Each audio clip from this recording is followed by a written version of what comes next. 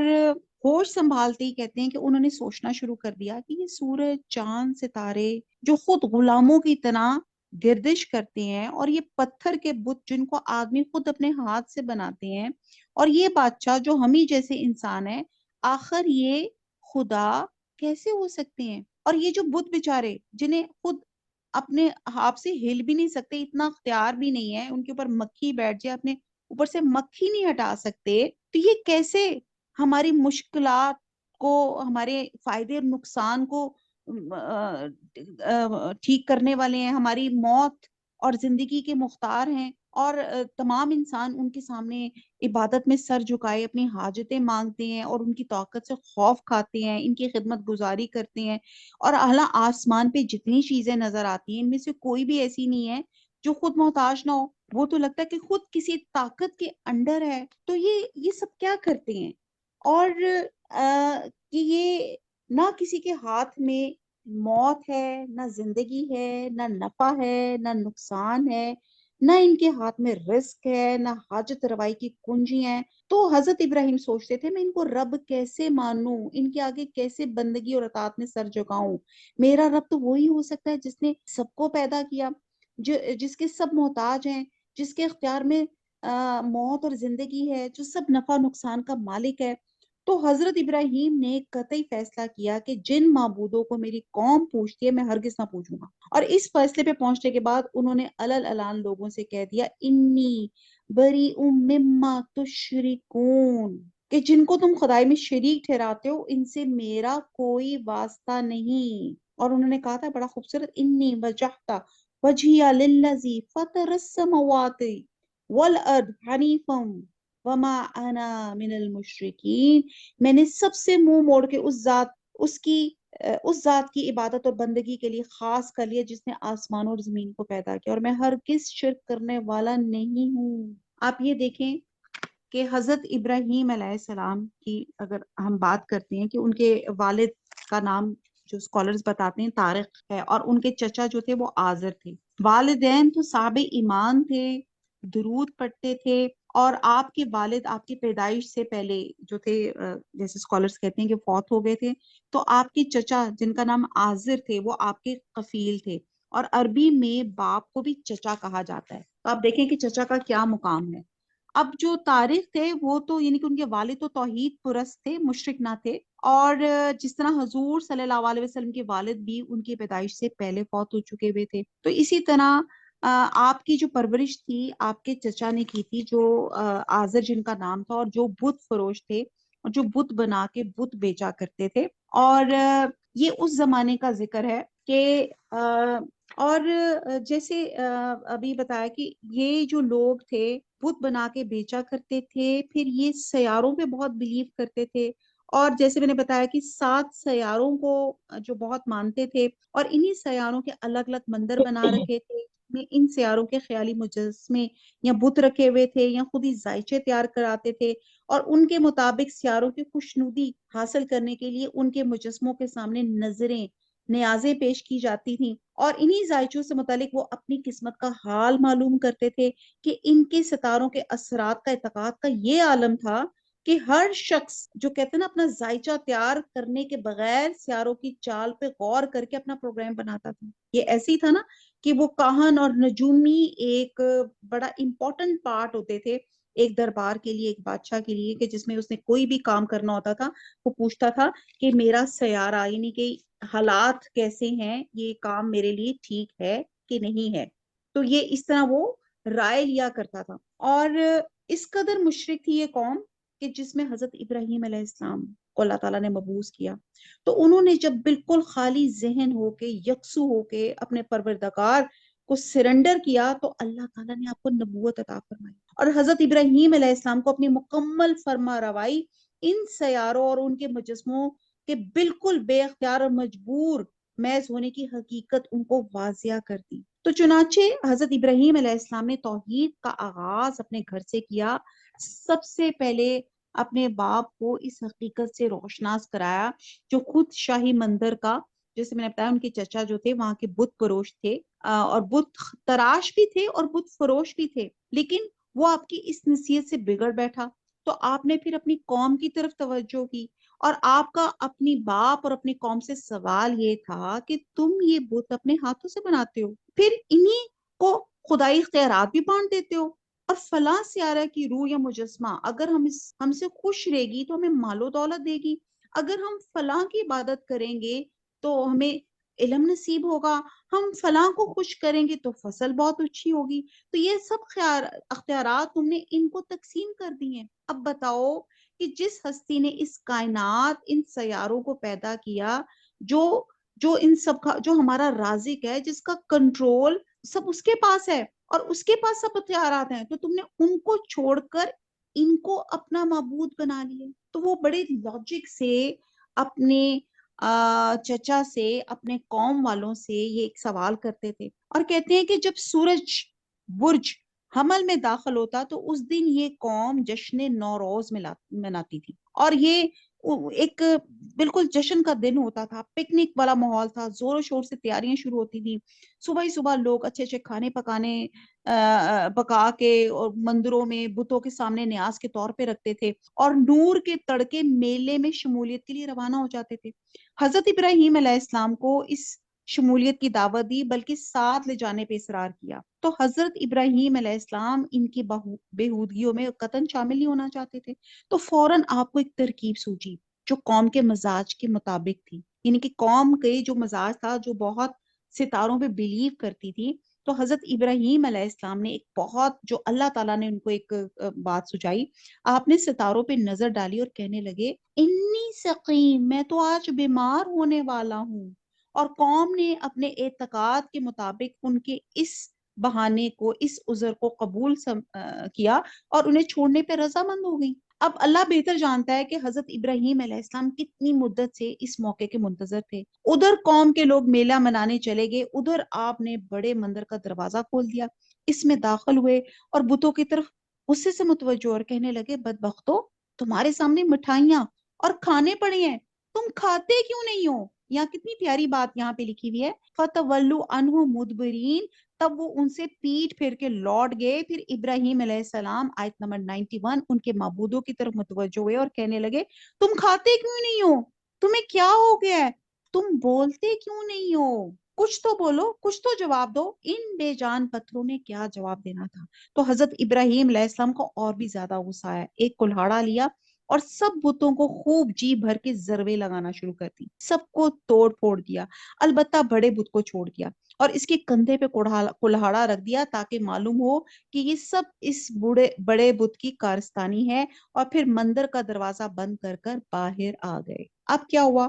میلے سے واپس جب ان کی قوم کے لوگ آئے اور جب انہوں نے اپنے معبودوں کا حشر دیکھا تو ان کا پارا بہت چڑھ گیا۔ انہیں پہلے ہی پتا تھا کہ یہ جو ہے حضرت ابراہیم علیہ السلام ہے، یہ ہماری بتوں کی بڑی مخالفت کرتا تھا اور وہی پیچھے رہ گیا تھا، اور لگتا یہ اسی کا کارنامہ ہے۔ چنانچہ وہ ان کے پاس دوڑتے ہوئے آئے اور پوچھے کہ ہمارے معبودوں کے ساتھ یہ بدسلوکی کیوں کی ہے؟ تو تب حضرت ابراہیم علیہ السلام نے انتہائی پردلیل طریقے سے اور بڑی کانفیڈنٹلی ان کو جواب دیا کہ آپ یہ بڑے بت سے کیوں نہیں پوچھ لیتے جس کے کندھے پہ کلہاڑا پڑا ہوا ہے؟ شاید اس نے اپنے چھوٹوں سے ناراض ہو کے ان کا یہ حشر کر دیا ہو، اور پھر ساتھ کہہ کے یہ پتھر کے بے جان، پھر ساتھ یہ بھی کہا کہ یہ پتھر کے بے جان جو اپنی حفاظت نہیں کر سکتے تمہیں کیسے سنوار سکتے ہیں؟ تم لوگ جو ان کی عبادت کرتے ہو اس کا فائدہ کیا ہے؟ پھر یہ بت تم خود تراشتے ہو، اور پھر تم کو اور اس کو، ان پتھروں کو اللہ نے پیدا کیا۔ یہ بت تو مخلوق در مخلوق کی حیثیت رکھتے ہیں۔ عبادت کی مستحق تو وہ ہستی ہو سکتی ہے جو خالق ہو، یہ مخلوق در مخلوق کیسے مستحق ہو سکتی ہے؟ اب اتنی دلیلوں سے آپ نے اپنی قوم کو کنونس کیا کہ تم لوگ اس بڑے بت سے پوچھ لو، یعنی کہ تم سوچ رہے ہو کہ نفع نقصان، زندگی موت یہ بت دے سکتے ہیں، تو تو یہ ان بتوں سے پوچھ لو کہ یہ بتائیں کہ ایکچولی ہوا کیا تھا۔ حضرت ابراہیم نے ان سے دلیل کے ساتھ بات کی اور انہیں لاجواب کر دیا، لیکن ماننے کی بجائے کفار نے آگ کا ایک بڑا الاؤ تیار کیا اور اس میں حضرت ابراہیم علیہ السلام کو ڈال دیا، اور پھر اللہ تعالیٰ نے کیا کیا تھا؟ آگ کے ڈھیر کو گلزار بنا دیا تھا۔ یہ اگلی آیات میں آئے گا، ہم دیکھتے ہیں آیت نمبر جیسے 98 میں حضرت ابراہیم علیہ السلام کے دلائل کا تو کسی کے پاس جواب نہیں تھا، مطلب ان کو نہیں سمجھ آ رہی تھی کہ واقعی یہ بت تو ہمیں بتا نہیں رہے کہ جب ہم میلے پہ گئے تھے ہمارے ساتھ پیچھے ایکچولی کیا ہوا تھا، یہ تو کوئی چیز جواب ہی نہیں دے پا رہے۔ تو انہوں نے کہا کہ تم نے ہمارے بتوں کے ساتھ گستاخی کی ہے، ہم تمہیں ایسی سزا دیں گے جو دوسروں کے لیے عبرت ہوگی۔ چنانچہ سب نے اتفاق کیا، بہت بڑا الاؤ تیار کیا اور اس میں حضرت ابراہیم علیہ السلام کو پھینک کر زندہ جلا دیا جائے۔ چنانچہ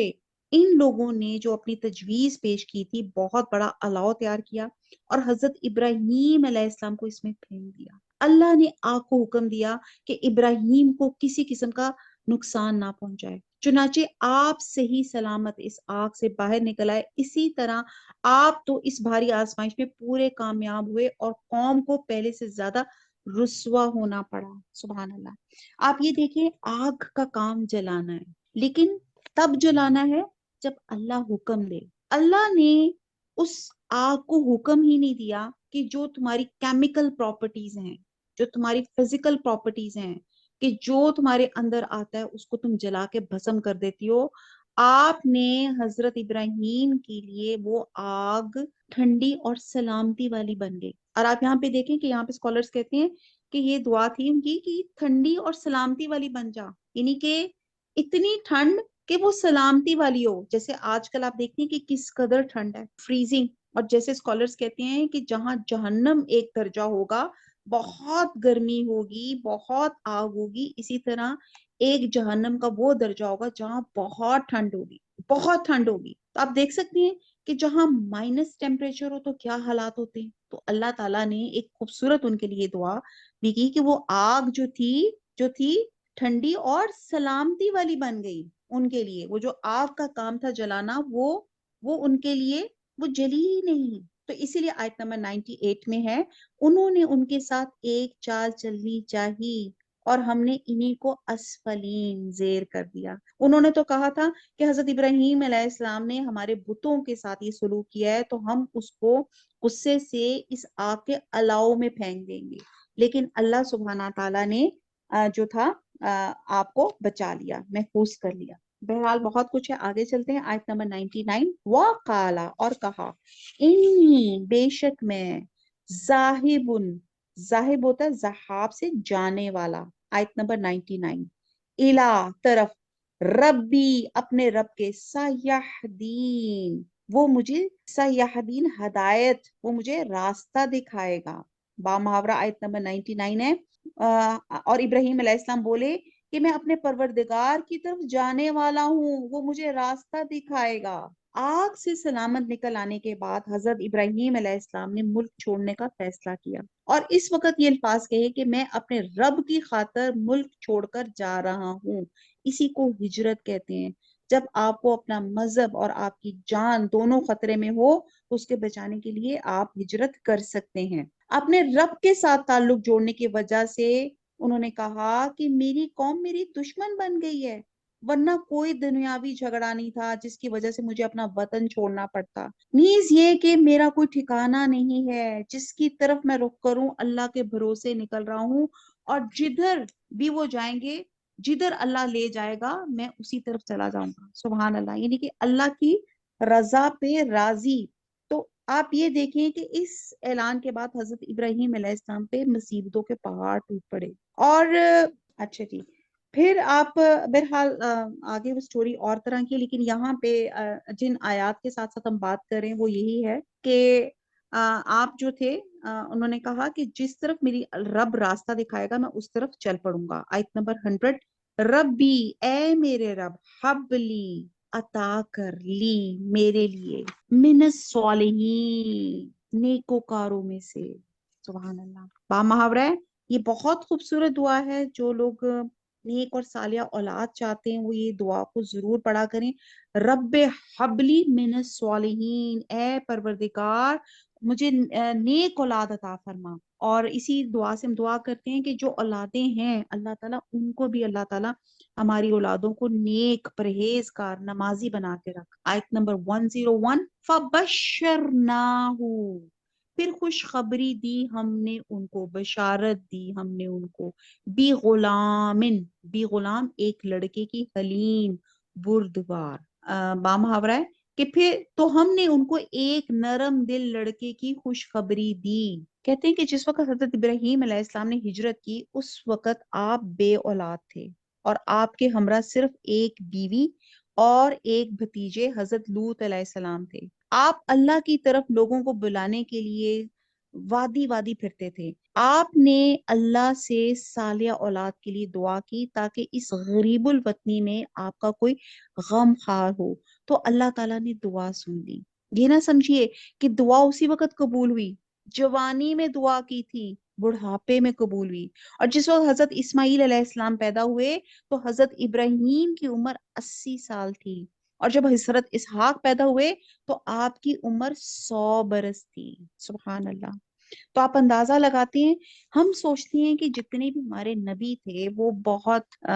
جو تھے بڑی کمفرٹ زون میں رہتے تھے، بڑی عیش و عشرت تھی۔ آپ اندازہ لگائیں کہ ہمارے جتنے بھی ہمارے پاس نبی، جتنے بھی ہمارے کم و بیش 1,24,000 نبی اللہ تعالیٰ نے بھیجے، ان تمام کی زندگیاں جو تھیں آزمائش میں تھیں۔ وہ ہر وقت اللہ کا کلام بلند کرنے کے لیے ان کی زندگیاں تھیں، اور وہ انتہائی ان کو سختیاں جھیلنی پڑیں، ان کو لوگوں نے اذیتیں دیں، لوگوں نے تانے دیے، جان کے در پہ ہو گئے، قتل کرنے کی دھمکی ہو گئی، اور کچھ انبیاء کو تو لوگوں نے ناحق قتل بھی کر ڈالا، نعوذ باللہ۔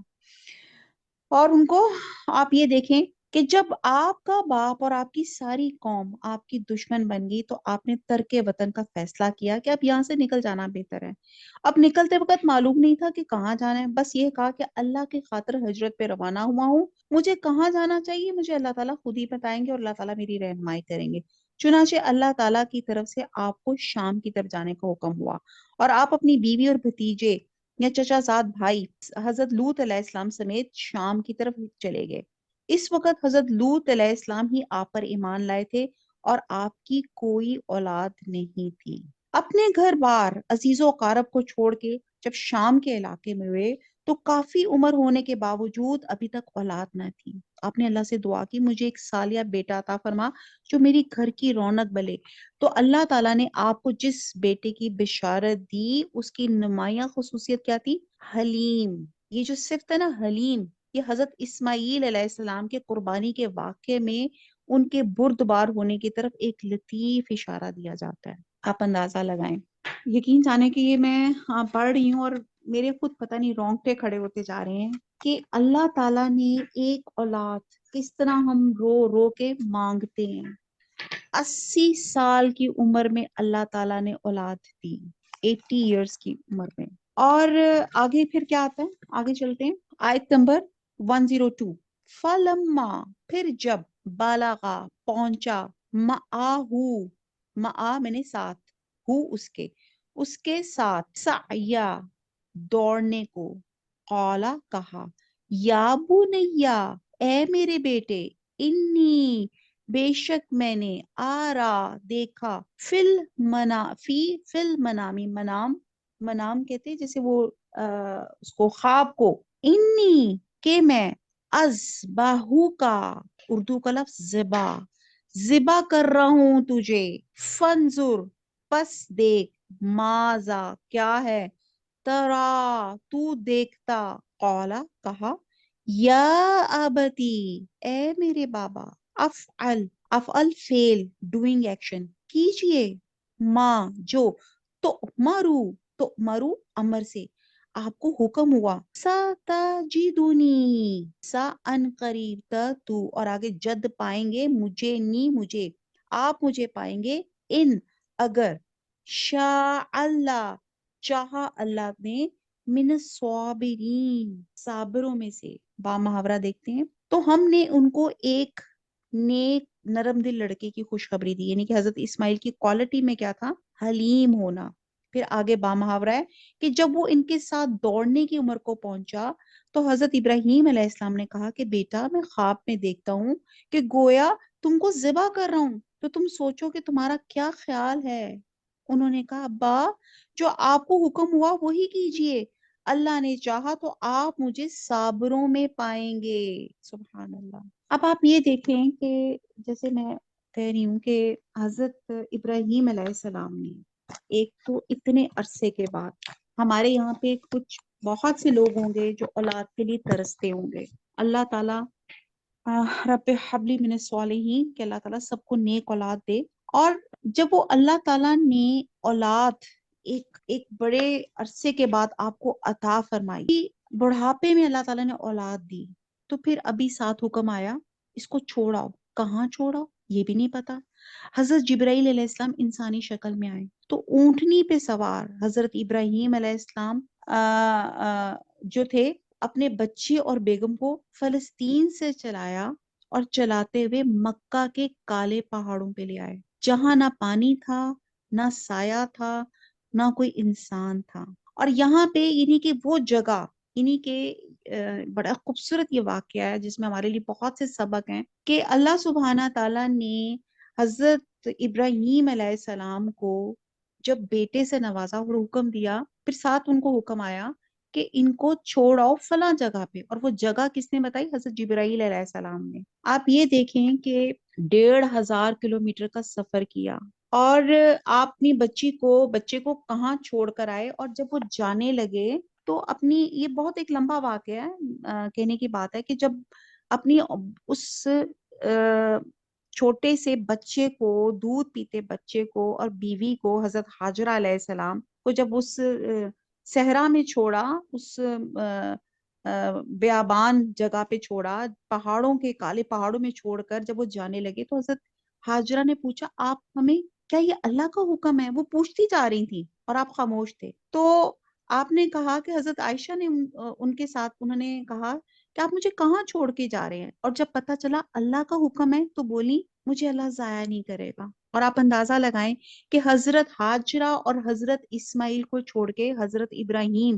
جو بیٹے کے خواہش مند تھے، دعا کی تھی، وہ اللہ کے حکم سے واپس چلے گئے، اور وہ مکہ، یہاں سے آپ عورت کی پاور اس کی دیکھیں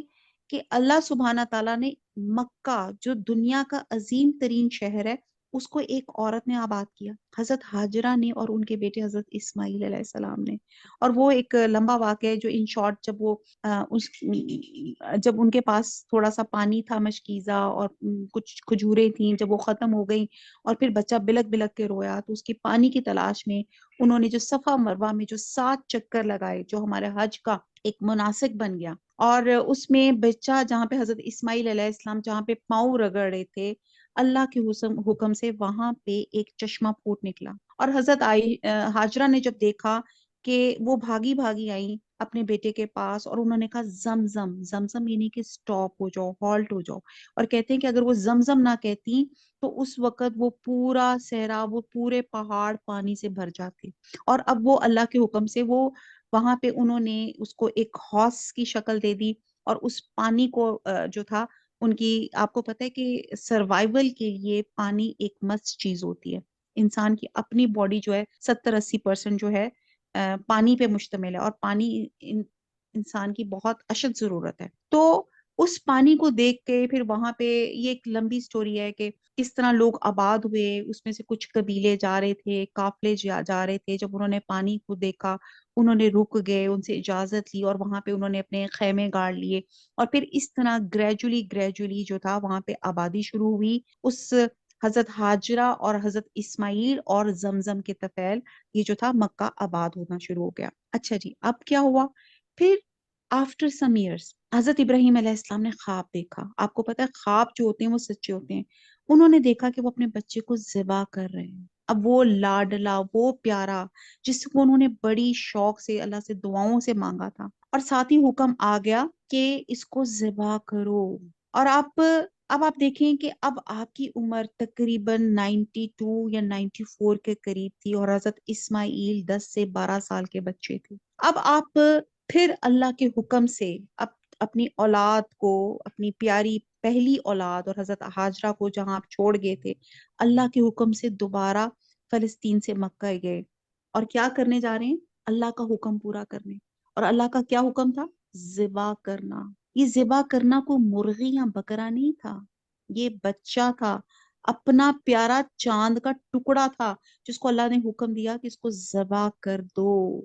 اب آپ دیکھیں، 1,500 کلومیٹر کا سفر، اکلوتی اولاد، 92 سال کی عمر، اور آپ یہ دیکھیں کہ بچہ تو پرایا بھی ہو نا تو پیارا لگتا ہے، ٹھیک ہے؟ اور جب آپ اپنے جا کے اپنے بچے سے ملے، بچہ ان سے لپٹ گیا۔ آفرین کس پہ؟ حضرت ہاجرہ پہ، کیسی بہترین پرورش کی۔ اب یہاں پہ جو لفظ گزرا تھا نا حلیم، کہ اتنی خوبصورت انہوں نے اپنی بیٹی کی پرورش کی کہ وہ بچے نے اور ایسی فرما بردار بنایا کہ اس نے باپ کو دیکھا اور باپ سے لپٹ گیا، اور اس نے کوئی شکوہ نہیں کیا کہ باپ مجھے اتنی چھوٹی عمر میں چھوڑ کے چلے گئے تھے۔ بیوی نے شکوہ نہیں کیا کہ آپ مجھے اتنے سالوں کے بعد مجھے شکل دکھا رہے ہیں۔ انشاءاللہ تعالیٰ اسی بات کو ہم انشاءاللہ تعالیٰ کل یہیں سے بات شروع کریں گے الحمدللہ، اور بڑا خوبصورت واقعہ ہے، ٹھیک ہے جی؟ وما علینا الا البلاغ، سبحانک اللہم و بحمدک، نشہد لا الہ الا انت، نستغفرک و نتوب الیک۔ والسلام علیکم و رحمۃ اللہ وبرکاتہ۔